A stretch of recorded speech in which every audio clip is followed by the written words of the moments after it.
Hey everybody, welcome back to Mealy Sage Ranch. Today, the topic of our video is going to be the importance of having a mild-tempered bull. So that'll be today's discussion. So this is Diesel. He's our bull calf. I'd say he's about 11 months old. I think, I can't remember at the moment, but he's almost a year. So he's a pretty big boy. He's got some growing still to do. But he's going to be the star of this video.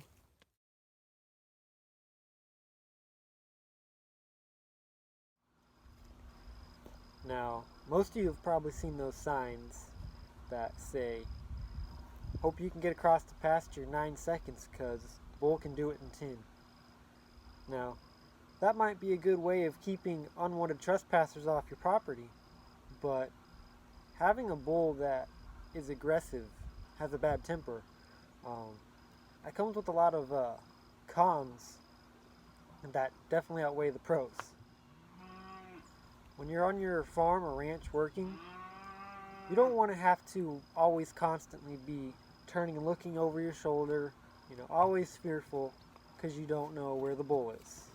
Hey, Diesel. You want a bull who you can trust, a bull with a good temperament. That's very important. You have to remember your bull makes up over half your herd because your bull is going to be, your main breeding bull is going to be the father of all your calves.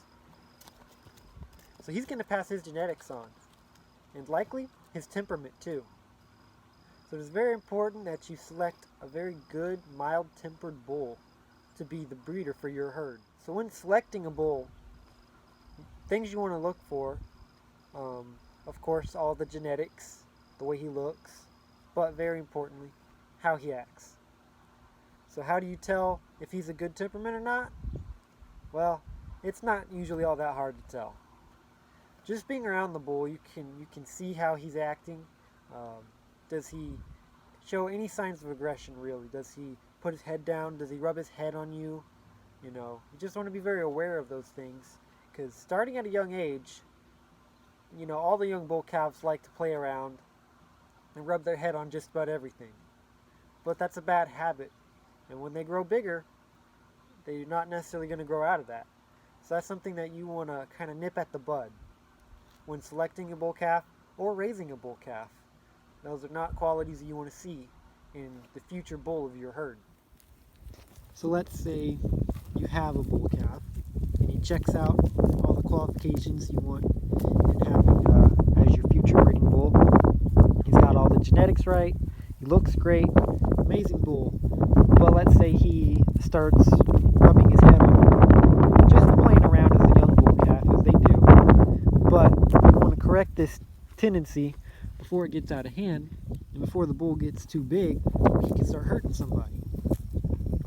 Well, how do you go about correcting that? Well, some of the things you can do is if they start, you can snap at them.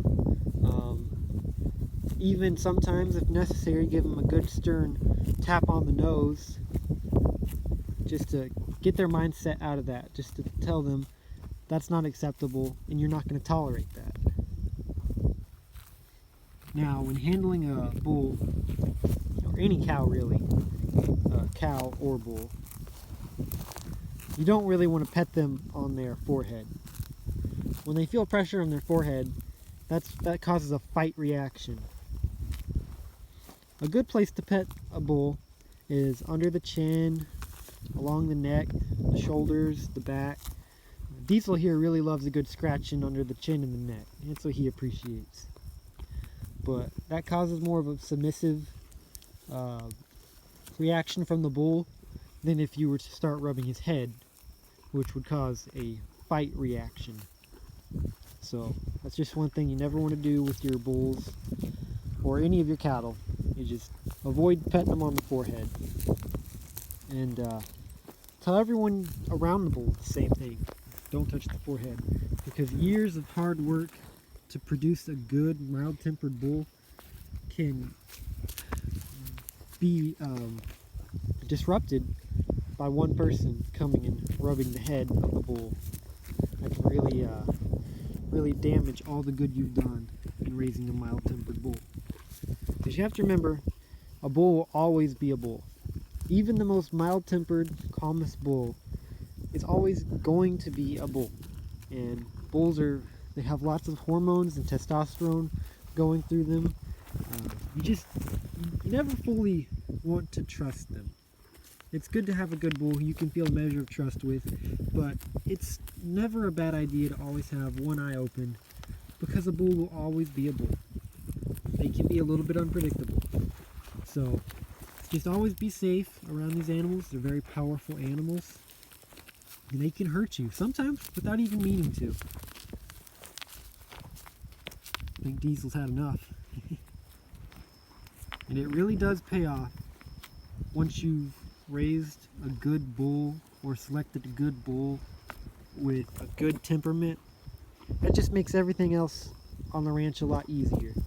When moving the bull, just anytime you're dealing with the bull and he's a good, calm bull, you can be comfortable around him.